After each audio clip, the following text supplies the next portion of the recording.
To start our prep as a team, we staffed yesterday, and but we're with our players today.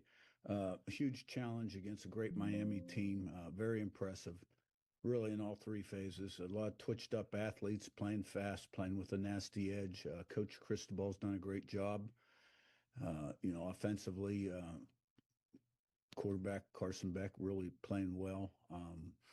Receiving core impressive, offensive line veteran impressive, running back over 1,100 yards defensively. Really shutting people down, creating turnovers, creating havoc up front. The two ends are a big challenge. Corey's got them flying around, and their teams are good. So, be a great challenge. That was Kurt Signetti the past Tuesday, talking about the challenge that his Indiana Hoosiers are going to be facing going up against the number 10 Miami Hurricanes as they head into the national championship football game, January 19th, 2026, 7:30 Eastern on ESPN. You can find that 6:30 local time for those in the central time zone there. We go into this game, which is effectively a home game for Miami. Indiana's going to be favored by 8.5 points going into this game. We got a 47.5 point over under here. Little bit of a tale of the tape that we've got. Indiana Hoosiers come into this game 15-0 on their undefeated season, led by their Heisman Trophy winning quarterback Fernando Mendoza, who has played exceptional in the playoffs. Throwing multiple touchdowns, no interceptions so far. They got here by defeating Alabama 38-3 in the Rose Bowl, and then defeating Oregon 56-22 in the Peach Bowl. This is the first championship game appearance in school history for Indiana, so a lot riding on the tape for them here. On the other side, they're going to be facing the number 10 Miami Hurricanes, who come in with a 13-2 record, led by head coach Mario Cristobal. Miami has 5 national championships in program history, their most recent coming in 2001, and it's seeking its 6th to add to the trophy case there. They got here by beating Texas A&M in the first round 10-3. Then they beat Ohio State 24-10 in the Cotton Bowl, and most recently beating Ole Miss 31-27 in the Fiesta Bowl that was capped by a late touchdown by quarterback Carson Beck. Miami is playing in Miami Gardens, which gives the Hurricanes a major fan presence as they are playing home. These two teams have only faced each other twice in this series, and both of those meetings came back in the 1960s. Each program won once apiece, and no playoff team has ever won at home. So, had its home stadium. So Miami could be the first to do that, get their first victory in a long time. Yeah, that's a lot there. What do you think, Emilio? I'm gonna let you start before I start going too crazy. Okay, so there's a lot here. When you talk about the role they've been on, man, they have really built a lot of momentum, and they're playing like a man possessed. All 11 on offense, all 11 on defense.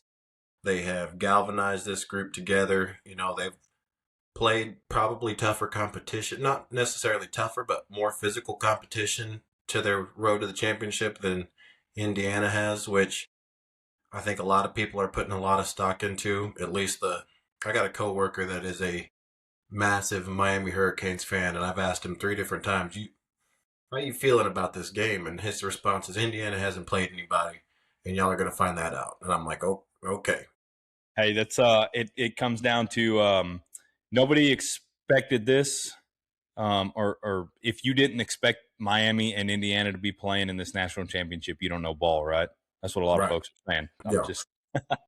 Yeah. I mean, so when you look at this matchup, to me, I've said it before and I'll say it again, they play the same style of football. It's a run first, pass off of the run, and play great defense. Mm-hmm. And to me, the difference between these two teams is one team is extremely sound in what they do, defensively and offensively. And one bunch is very, very athletic, but typically undisciplined. Now, I think for me, the keys to this game for Indiana is I think Miami's playing without Keontae Scott, which is one of their guys in the secondary that is a big playmaker for them. Not that it's going to be a huge impact because Indiana doesn't exactly have absolute burners. They do have a very good wide receiver core, but nobody that's really just going to expose any individual secondary person. It's just a matter of them always being at the right place at the right time and knowing exactly what they need to do. So I think if Indiana is able to attack Miami's secondary and really stretch the field, I think some deep shots are going to have to be tried. Nobody's really tried that against Miami in these playoffs. Texas A&M did try, but Marcel Reed he can't fall out of a boat and hit water with a deep ball, so that wasn't necessarily successful. I think the other key for Indiana is to play with some tempo and to get up early. If they get up early on this team, I have a feeling that Miami's not a team that can come back from a deficit. We saw that whenever they played Louisville, they got down by 17 early and were playing catch up. And it's not a position that they've found themselves in very often this season. And granted, they haven't really played anybody either up until these playoffs started rolling. So you have a Miami team that has played from behind once and lost that game to a Louisville team that is a decent squad, but nothing to write home about. So I think for Indiana, if you can say, let's just say Indiana gets the ball first, go on a long drive and put a touchdown on the board. A touchdown is much more significant than a field goal. If they do that and they're able to get one stop, I think this game is going to be in Indiana's favor from that point on, because what Miami likes to do is short screen games and run the ball a lot. They don't exactly take deep shots. So really those things, and then just stay in discipline, which Indiana's done all year long. They're one of the least penalized teams in the country. They play very sound football. They are always in the right spots at the right times. They don't get out of position. They keep gap integrity on defense. It seems like their entire offense is always clicking. So I think just staying on course and being exactly who Indiana's been is going to be key. Now, the wild card factor in that is that Miami does have some legitimate athletes that can definitely cause trouble that Indiana might not have seen all year, because I don't think they've played defensive ends like Indiana has, or that like Miami has. Those two guys are legitimate game wreckers. So it's going to be a kind of a matchup of your classic schoolyard football and your prep boy football. And I don't know who's going to win. I know who I think is going to win, and I think Indiana is going to be that team that comes away with it. But at any point in time, this Miami team can blow the game open because they do have the athletes to do it. So there's a lot there. I'm excited about this matchup for a variety of reasons. It's interesting when you get two teams that play very similar but have very distinct differences. Yep. Yeah, Miami's big key to the game is going to be their rushing attack. They've been averaging 173 yards per game on the ground. They've got over 519 total rushing yards in the playoffs here. They had 175 against A&M. They had 153 against Ohio State, and then 191 against Ole Miss. So it's been big. Mark Fletcher is going to be huge in that aspect. He had 72 against A&M, 90 against Ohio State, and 133 against Ole Miss. He's a big part of that. Let's listen to a little bit of what he had to say on that Indiana defense. Well, especially that D-line. D-line big everywhere. They fly around, and them two linebackers, 21 and 4, those guys, they I know 4 is the leader of their defense. Great guy. He communicates in the back end. They do a great job covering and coming up the tackle. So I feel like my O-line just continue to just do what they've been doing all year, blocking guys. And I have my perimeter guys, my receivers, my tight ends continue to do their job blocking. We'll be just fine. It's gonna be a bang out though for sure. It's gonna be a bang out. That was Mark Fletcher on Kirk Herbstreit and Joey Galloway's show there. So he's giving credit to Indiana and their defensive line and those linebackers that they've got. I like what you bring up as far as situationally in in that aspect. You're going best on best here with these two teams as far as that defensive front seven, and then Miami's front seven, so to speak, with Fletcher and that offensive line and going head to head. That's really where it's going to be big. Situationally, though, Indiana leads the nation by a huge margin in third down conversion rate at 58.2%, and this is a wide gap, folks. Ohio State's number 2, and if you're looking up the if they're looking up the ladder at them, they've got a lot of steps to get to Indiana. They do a very good job of making sure that they convert on those third down situations. Miami comes in at 18th with a 47.1% conversion on third downs. The Hurricanes don't hold an edge defensively here either, as Indiana is 8th at 30.3% and Miami is 11th at 30.8%, even though that gap isn't that big. From a red zone standpoint, Indiana has a 74% touchdown percentage with 54 touchdowns in 73 red zone trips.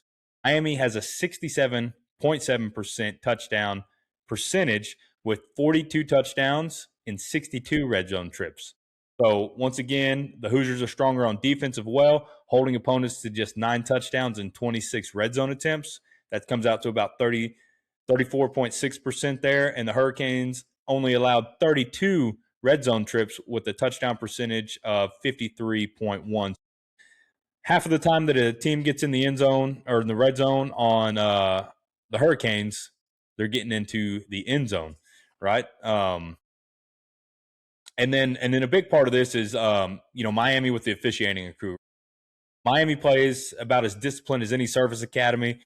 Only Army has fewer penalty yards per game, which they average 21.9 this season, and Indiana averages 26.9, while Miami ranks 85th with 57.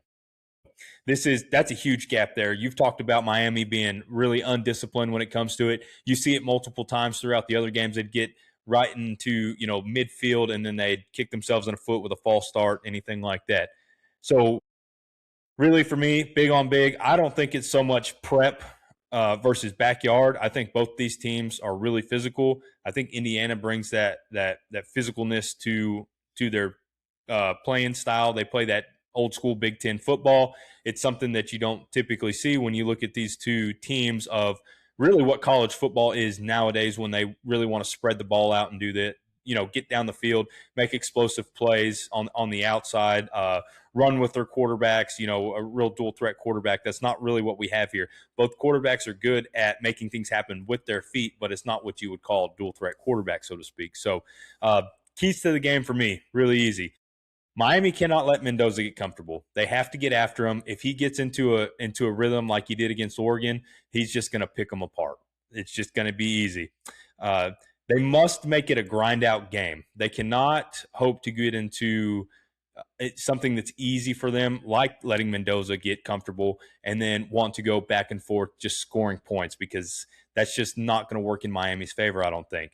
Convert third downs. Hey, that's a big one. That's one that's easy to get there. But if you see Indiana is the best at converting third downs, they need to match that. If Indiana for some reason goes 9 for 11 converting third downs, it's going to be a long day for Indiana, or for Miami, if they are not matching that. And then they need a fourth quarter Fiesta Bowl Carson Beck when he is called upon. They need him to play like he did in the fourth quarter when he's called upon. They don't need to live in the downs where he's making stuff happen, throwing in at tight windows on third downs, things of that nature. But he needs to make accurate throws, and he needs to make plays with his legs when he's called upon. For Indiana, super simple. Limit the rush, right? Stop the rush. They've done really well over these past couple games, playing too high, not having to get into the box. There is a size difference between Indiana's front seven and the Miami's front five, but they need to be able to limit that rush to where they don't have to drop a guy down into the box, let Miami's explosive playmakers get over the top of them. Make Carson Beck beat you. Just as I said that they need Carson Beck to be the fourth quarter Carson Beck, he hasn't been that all year. Make Carson Beck beat you by limiting the rush. And then number 3, the simple thing, play 2025, 2026 Indiana football. There's not much else to say there. Just keep playing the game that you've been playing. You've been the best team all year. There's no reason why you should show up and throw a dud. Miami is going to come into this game, and they're going to give you the best game of the season, I think. They're going to come. They're going to be motivated. They're the underdogs, 8.5-point favorites. That is huge, especially this is a home game for Miami is what it is, and you're still 8.5-point underdogs, and they're going to take a lot of disrespect to that. And there's a lot that Miami can do here to flex their muscles, especially, on that defensive side of the ball to get after Mendoza. If they can stop the rush and make this a grind-out game, I'm not, this is going to be the hardest game for Indiana. It probably is, because Miami has come in as probably one of the hottest teams in the country outside of Indiana. So it's going to be a lot. I don't think that as I started into this week, I was thinking that I'm going to take Indiana to cover the 8.5 and go. But I think right now I am going to say that Miami covers. So if it was a betting scenario, I would take Miami plus the 8.5. But I think Indiana wins this game. But they win it with like a 4-point margin here, 4 or 5-point margin in that aspect. It's somewhere in that 31-27 kind of ball range again. It may be even lower, maybe 24-20. But I think it's in that range. Miami's going to come in super motivated. They're going to want to give Indiana the best game of the season, and they are going to. But Indiana is just too talented at the end of the day. I think Mendoza is going to make those plays when he's needed to, and Carson Beck, he's going to be Carson Beck and make a bad decision at the wrong time, and it's going to hurt Miami in the end. But there's a lot of things that Miami can do to prove me wrong, and they 100% could. But I'm going to stick with Indiana on this one. Pretty easy. So yeah, I think one of the things that you pointed out there that stands out to me is, and it just occurred to me when I was thinking back to Miami or Indiana's playoff run, is Alabama tried blitzing Fernando Mendoza and making him uncomfortable. Now, they didn't get home a lot, so it wasn't real hard for him to be comfortable in the pocket. But I'm thinking to myself, if Miami's not able to do what they've been doing with these two defensive ends, and they have to send pressure, I have full confidence that Fernando Mendoza is going to be able to stand in the pocket and make the right decision still and pick them apart. Which, if you're going to put the game into Fernando Mendoza's hands, that's not a position you really want to be in if you're Miami. So I think that's what makes this Indiana team so difficult to beat, is that they can beat you in a multitude of ways, because none of their guys are guys that, are just off the charts. They don't have any one thing that they rely on. They are very, very balanced all the way across the board. Balanced defensively, balanced offensively. There's nothing that you can just take away and say, this is going to beat this Indiana team. And when you look back on their season as a whole, they've won in a multitude of ways also. They've played close games. They've played teams that are very strong defensively, like that Iowa team that they beat. They've beaten Oregon twice, who is what most people would consider a high-flying offense. They beat the brakes out of Alabama, which most people would consider a very athletic and talented group. So I feel like they've seen everything that they need to see. But Miami's two defensive ends, I think, are absolute game wreckers, and that'll be the most interesting part of the game for me. The easiest thing, and something that you don't normally get in a college, championship game, is common opponents, is what it is. And it's not too hard. You don't have to look too far back to find a common opponent for both Miami and Indiana. That would be Ohio State. Indiana beat Ohio State 13-10 in the Big Ten championship, and then Miami beat them 24-10 in the Cotton Bowl. Both of those teams, Ohio State has one of the better defenses of the whole college football season, and offenses as well. They were a great team, or a good team at least. And if you were to look at both of those games, Miami did a really good job of running the ball. Carson Beck made throws when he needed to, and they got after the quarterback, and they made it a hard game for him. They do that same game plan. They could go in there. They could absolutely win. Indiana, on the other hand, they did handle business when they played them too. It was a much closer gap. I think there was a little more tension in that one. Ohio State was feeling a little better about themselves at the time of not losing, but you could easily go back, compare those two games. It's really easy to see that this is going to be a close game and probably not a blowout. So Miami can get after the quarterback. They don't need to bring backers just as many times as Bama did. They don't have the talent on the outside, so it's going to be a good game. But I think at the end of the day, Fernando Mendoza is just going to be able to make a couple more plays, and their defense is going to be able to make Carson Beck make the bad decision. That's what's going to be the difference in it. So, yeah, that's pretty much it. So, who did you pick? Indiana, but they don't win by 8.5. I got Indiana. Yeah, I don't know. I think like a 3 to 4 point game, I think, is probably where it ends up. that means that Miami's going to win because we both picked them. But Probably. oh well. That'll be good. Yeah. Yeah, keys to the game there. That's what we got. So Monday, January 19th. This has been way too long. College football greed is ridiculous that they're playing this game on a Monday. This should be a Saturday night game. At least or Friday again, right? Friday night game, Saturday night game, something like that. It's ridiculous that we have to wait all the way until Monday to watch this game. During a Monday.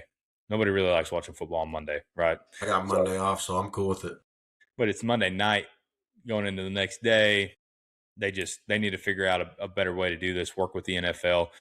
I know they don't want to go against the NFL on a Saturday because they would take all the ratings, but you got to figure something out here, right? Only have one game on Saturday for the NFL and 3 on Sunday.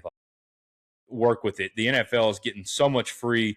They don't have to invest a dime in this pipeline, and they get all this free talent that's developed more than it was when it came out of high school, and they still get to bully them around no matter what. So somebody's got to work there together. But yeah, you got anything else on that? We're both taking Indiana, and that's it. I mean, it's easy. That's the last college football game of the season, so it's really sad. But last game of the season, Brent can't hold anything back now. Yeah,